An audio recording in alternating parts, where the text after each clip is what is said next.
Good morning class. BA part first, political science, paper second, प्रतिनिधि भारतीय राजनीतिक विचारक।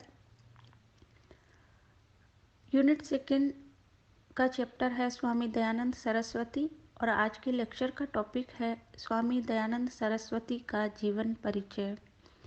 आर्य समाज के संस्थापक स्वामी दयानंद सरस्वती भारतीय संस्कृति के वैदिक संरक्षक थे, जिन्होंने सर्वाधिक प्रमुख रूप से वेदों की ओर लौटो का संदेश दिया था। उन्होंने भारत और हिंदू धर्म को नवजीवन प्रदान किया। वे एक महान संत, समाज सुधारक और देशभक्त थे। वैदिक धर्म और संस्कृति को पुनर्जीवित करना उनके जीवन का एकमात्र ध्येय था। उन्होंने भारत की खोई हुई आत्मा को ढूंढ लिया और उसे राष्ट्रीय जीवन की प्रमुख शक्ति बना दिया। हीनता से ग्रस्त भारतीय जनता को अतीत का गौरव दिखाकर और हिंदू धर्म को सर्वोत्तम बताकर उनमें अपूर्व आत्मविश्वास का संचार किया। स्वामी दयानंद का जन्म 12 फरवरी सन 1824 में काठियावाड़ की तत्कालीन देशी रियासत मोरवी के एक गांव टंकारा में एक धर्मनिष्ठ एवं परंपरावादी ब्राह्मण परिवार में हुआ। दयानंद सरस्वती नाम उनके सन्यासी बन जाने के बाद का है। उनका जन्म से नाम मूलशंकर था। उनके पिता अम्बा शंकर शैव मत के कट्टर अनुयायी थे। वे पुत्र को भी धार्मिक संस्कारों में दीक्षित करना चाहते थे। 14 वर्ष की आयु में मूलशंकर के जीवन में एक ऐसी घटना घटी जिसने उनके जीवन में वैचारिक परिवर्तन की शुरुआत की। 14 वर्ष की आयु में उनके पिता ने उन्हें प्रथम शिवरात्रि का व्रत रखने और रात्रि जागरण का आदेश दिया। व्रत पिता के आदेश से रखा गया। व्रत की महत्ता की कथा सुनकर उत्साहपूर्ण वातावरण में बालक के मन में व्रत के प्रति श्रद्धा का भाव था। परंतु अर्धरात्रि में जब अन्य सभी भक्त सो गए तो मूलशंकर ने देखा कि चूहे शिवलिंग पर निर्भीक भाव से उछल-कूद कर रहे हैं और प्रसाद सामग्री को खा रहे हैं। उनके हृदय से श्रद्धा के भाव का लोप हो गया। उन्हें लगा कि जो शिव चूहे से अपनी रक्षा नहीं कर सकते, वे अन्यों की रक्षा किस तरह कर सकते हैं। उन्हें मूर्ति पूजा की निरर्थकता का बोध हुआ और उनके तर्कपूर्ण मन ने इस बात को स्वीकार ही नहीं किया कि पत्थर का यह पिंड ही महादेव या ईश्वर है। हालांकि उन्हें बाद में यह समझाया गया कि वास्तविक शिव हिमालय में रहते हैं, तो उनके मन में शिव के प्रत्यक्ष दर्शन की जिज्ञासा उत्पन्न हुई। आगामी लगभग 4 वर्षों बाद उनके जीवन में एक और ऐसी घटना घटित हुई जिससे उनके संवेदनशील मन पर गहरा आघात लगा और यह घटना थी उनकी प्रिय बहन और चाचा की मृत्यु की। 16 वर्ष की अल्पायु में ही उनकी बहन की मृत्यु हो गई और इस घटना ने उन्हें सांसारिक जीवन से मुक्त होने के लिए प्रेरित किया। वे जन्म, मृत्यु और मोक्ष के विषय में जानने के लिए जिज्ञासु हो गए। इस समय उनकी आयु लगभग 19 वर्ष की थी। उनके हृदय में वैराग्य जाग उठा। पिता ने जब पुत्र के इस तरह के विचार देखे तो वे चिंतित हुए और पुत्र का विवाह करके उस पर गृहस्थ की जिम्मेदारी सौंपना चाहते थे। परंतु इस तरह की जब उन्होंने चर्चा सुनी तो उन्होंने घर छोड़ना उचित समझा और 21 वर्ष की अवस्था में उन्होंने घर को त्याग दिया। उन्होंने वास्तविक शिव की तलाश के लिए हिमालय के विभिन्न धार्मिक स्थलों की यात्रा की। परंतु उन्हें सर्वत्र अज्ञान, पाखंड और आडंबरों में डूबे महंत एवं संत मिले। इस यात्रा के दौरान उन्हें अनेक कड़वे अनुभव भी हुए। उन्होंने इस भ्रमण के दौरान संपन्न हिंदू वर्ग की अज्ञानता व विलासिता, विधवाओं के क्रंदन एवं शूद्रों की अत्यंत दयनीय व अमानवीय अवस्था को देखा। अंग्रेजी शासन के विरुद्ध सन 1857 के स्वतंत्रता संग्राम की हार ने उनके मन व मस्तिष्क को झकझोर दिया। इस युद्ध में अनेक देशी रियासतों की तटस्थता ने तथा युद्ध के बाद भी अनेक विद्वानों द्वारा ब्रिटिश शासन के प्रति भक्तिभाव प्रकट किए जाने की घटनाओं ने दयानंद को भारतीयों की मानसिक दास्ता को पूरी तरह से समझने का अवसर दिया। 24 वर्ष की अवस्था में मूलशंकर ने स्वामी पूर्णानंद से संन्यास की दीक्षा ग्रहण की, जिन्होंने उन्हें दयानंद नाम दिया। स्वामी पूर्णानंद दयानंद की प्रतिभा, ज्ञान, जिज्ञासा से अत्यंत प्रभावित थे, परंतु वे स्वयं अत्यंत वृद्ध थे और किसी कार्य में अत्यंत व्यस्त भी। इसलिए उन्होंने स्वामी दयानंद को निर्देश दिया कि वे उनके एक शिष्य व मथुरावासी दंडी स्वामी विरजानंद के शिष्यत्व में शिक्षा ग्रहण करें। दयानंद सन 1860 में उनके आश्रम में उपस्थित हुए। विरजानंद चक्षुहीन थे, परंतु उनके प्रज्ञा चक्षु खुले हुए थे। वे संस्कृत व्याकरण के अद्वितीय विद्वान थे। उन्हें व्याकरण सूर्य कहा जाता था।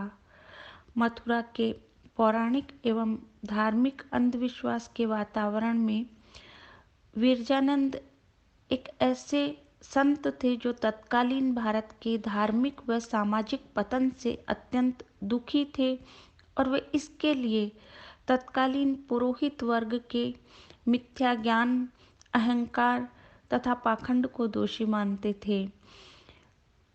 विरजानंद अपने शिष्य दयानंद की ज्ञान पिपासा, तीव्र बुद्धि, दृढ़ संकल्प शक्ति एवं उत्साह से बहुत प्रभावित थे। लगभग 3 वर्ष तक गुरु के चरणों में बैठकर स्वामी दयानंद ने साधना के साथ ज्ञानार्जन किया, वैदिक ज्ञान की प्राप्ति की और जब आश्रम से विदा लेने का समय आया तो गुरु ने भौतिक द्रव्य के रूप में गुरु दक्षिणा लेने से इनकार कर दिया।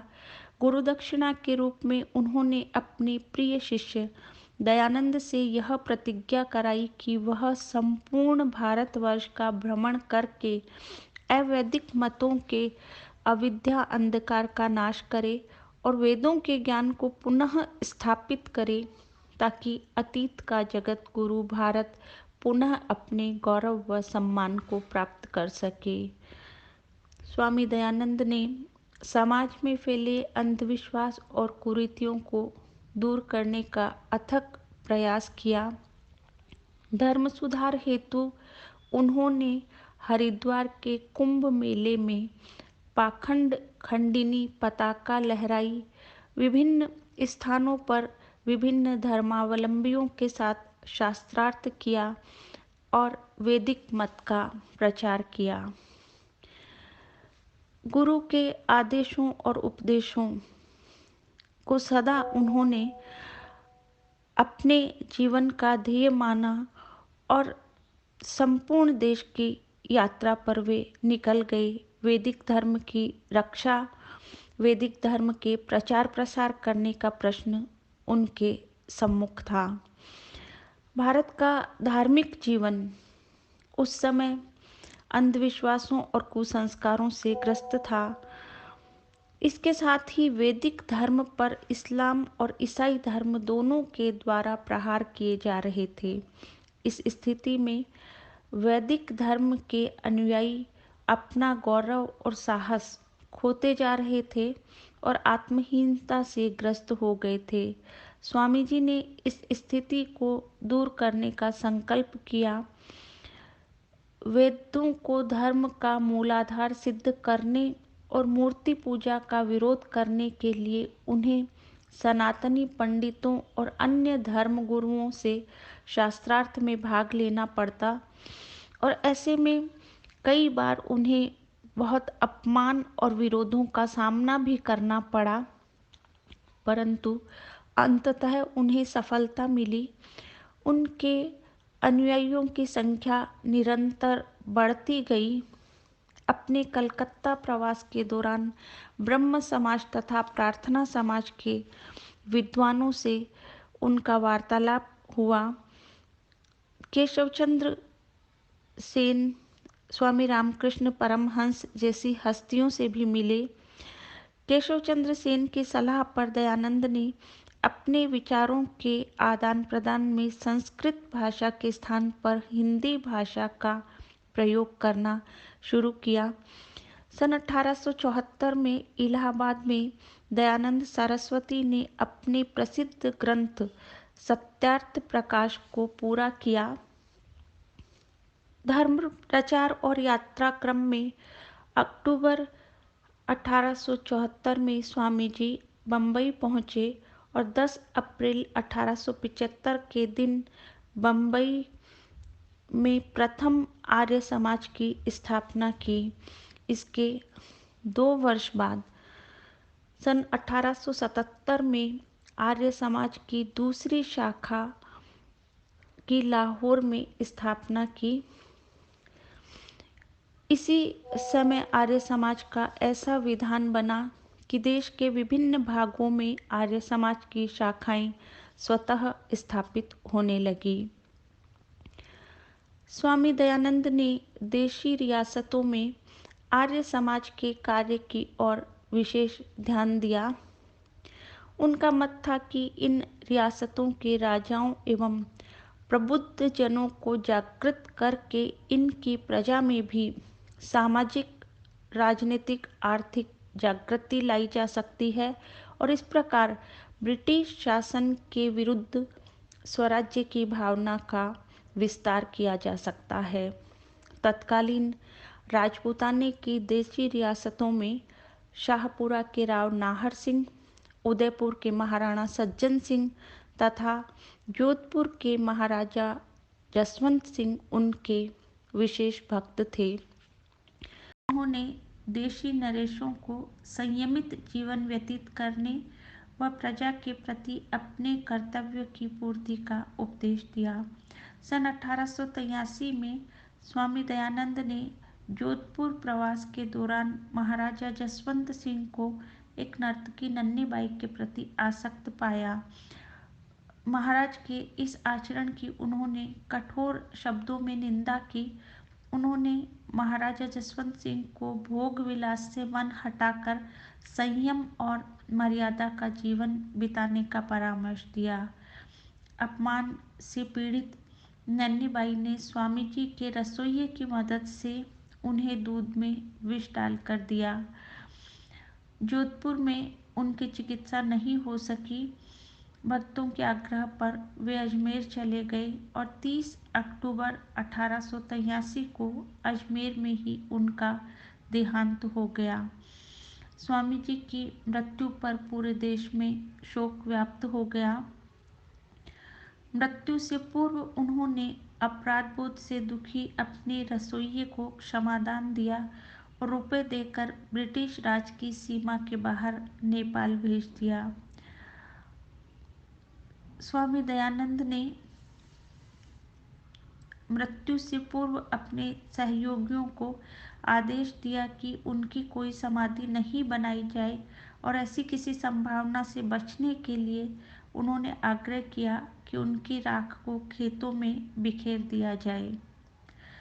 स्वामी दयानंद ने वैदिक मत की सत्यता तथा अवैदिक मतों की असत्यता को प्रकट करने के लिए तथा वेदों का ज्ञान सामान्य जन तक पहुंचाने के लिए अनेक ग्रंथों की रचना की।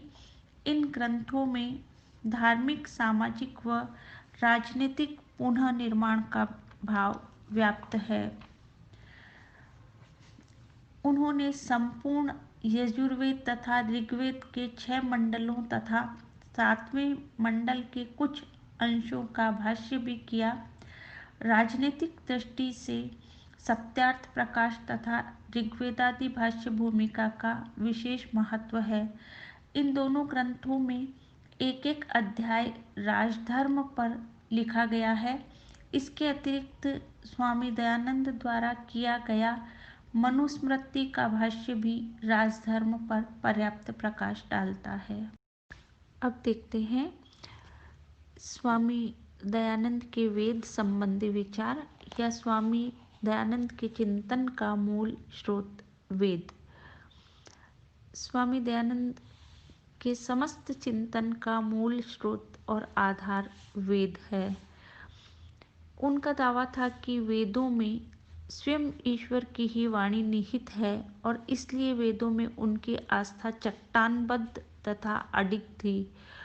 उनका मत था कि वेद शाश्वत, शुद्ध तथा आदि ज्ञान के स्रोत हैं और वे जीवन की समस्त समस्याओं का वैदिक सिद्धांतों के आधार पर समाधान करना चाहते थे। वेद संबंधी उनके विचारों को इस प्रकार इन बिंदुओं के माध्यम से और अच्छी तरह से समझा जा सकता है। फर्स्ट पॉइंट है, वेद अपौरुषेय ग्रंथ है। दयानंद के अनुसार जहाँ अन्य सभी ग्रंथों की रचना किन्हीं व्यक्ति विशेषों के द्वारा निश्चित कालखंडों में की गई थी, वहाँ केवल वेद ही ऐसे ग्रंथ हैं जिनकी रचना किसी व्यक्ति द्वारा नहीं की गई। ऐतिहासिक दृष्टि से वेदों की रचना का काल अज्ञात है।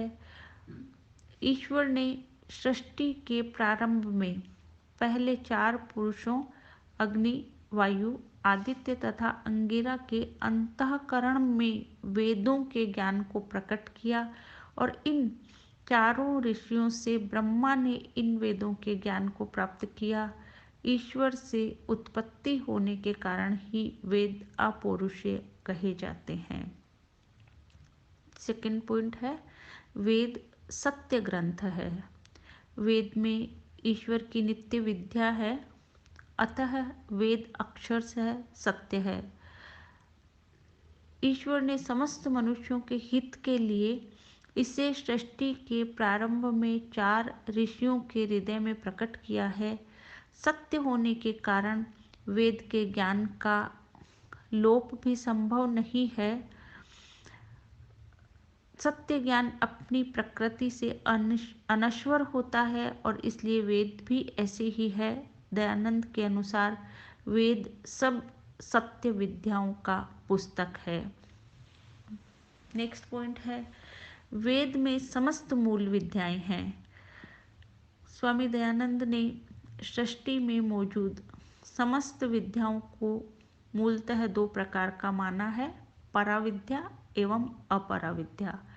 पराविद्या का अर्थ है आध्यात्मिक एवं ब्रह्म विद्या तथा अपराविद्या का अर्थ है भौतिक एवं लौकिक विद्या।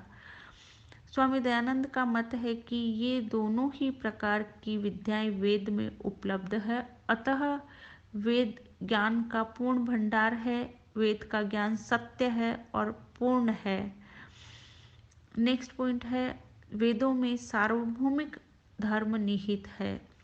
ईश्वर ने वेद के ज्ञान को समस्त मानव जाति के हित के लिए प्रकट किया है, अतः वेद किसी देश, जाति या संप्रदाय का ग्रंथ नहीं है। वेद पर मानव मात्र का अधिकार है। नेक्स्ट पॉइंट है, वेद स्वयं में प्रमाण हैं। वेद के अलावा विश्व में जितने भी धार्मिक ग्रंथ हैं वे सभी इतिहास के किसी निश्चित काल में किन्हीं विशिष्ट व्यक्तियों द्वारा रचे गए हैं। ईश्वर की तुलना में पुरुष अल्पज्ञ है। कोई पुरुष कितना ही ज्ञानी हो, उसका ज्ञान सदैव ही देश काल व स्थिति की मर्यादा से सीमित होता है। अतः व्यक्ति का ज्ञान सदैव ही किसी न किसी रूप एवं मात्रा में सीमित होता है। वेद के अतिरिक्त जितने भी धार्मिक ग्रंथ हैं वे न तो पूर्ण सत्य हैं और न ही वे विद्याओं की दृष्टि से स्वयं में संपूर्ण है। केवल वेद ही ईश्वरकृत है और इसलिए वे ईश्वर की तरह से ही पूर्ण सत्य है और सब विद्याओं की दृष्टि से भी संपूर्ण है। स्वामी दयानंद के शब्दों में चारों वेदों को मैं निर्भ्रांत स्वतः प्रमाण मानता हूँ, वे स्वयं प्रमाण स्वरूप हैं। नेक्स्ट पॉइंट है वेद अनुकरणीय है। स्वामी दयानंद के अनुसार वेद अपौरुषेय है, पूर्ण सत्य है, समस्त विद्याओं का सागर है, स्वयं में प्रमाण है और सार्वभौमिक धर्म को प्रकट करते हैं। अतः उन्होंने वेद को मनुष्य मात्र के लिए अनुकरणीय माना। दयानंद के शब्दों में विश्व को आर्य बनाओ। उन्होंने विशेषकर भारतवासियों को आह्वान किया कि वे एक बार पुनः वेद ज्ञान को अपनाएं ताकि अतीत के महान गौरव की पुनः प्राप्ति हो सके। उनका मत था कि जब से भारतीयों ने वेद का मार्ग त्यागा है तब से ही उनका घोर पतन हुआ है। भारत के पुनः उत्थान का एकमात्र उपाय वेदों का अनुकरण करना ही हो सकता है। स्वामी दयानंद के जो वेद संबंधी विचार हैं उनकी अनेक आधारों पर आलोचना भी हुई है। उनके वेद संबंधी विचार पूर्वाग्रह से प्रभावित बताए जाते हैं। साथ ही यह भी कहा जाता है कि उनमें धार्मिक कट्टरता का भाव मौजूद रहा। परंतु स्वामी दयानंद के वेद संबंधी जो विचार हैं, इस संबंध में वेद संबंधी विचारों के समर्थकों का यह मत है कि वेद की अनश्वरता संबंधी दयानंद के विचार पराबुद्धि से संबंधित तर्कों पर आधारित है, मात्र धार्मिक आस्था एवं विश्वास पर आधारित नहीं है। उनके विचार वैदिक विज्ञान की दृष्टि से सत्य है। उनके वेदों के अर्थ की पद्धति तर्कसंगत एवं बुद्धिसंगत है।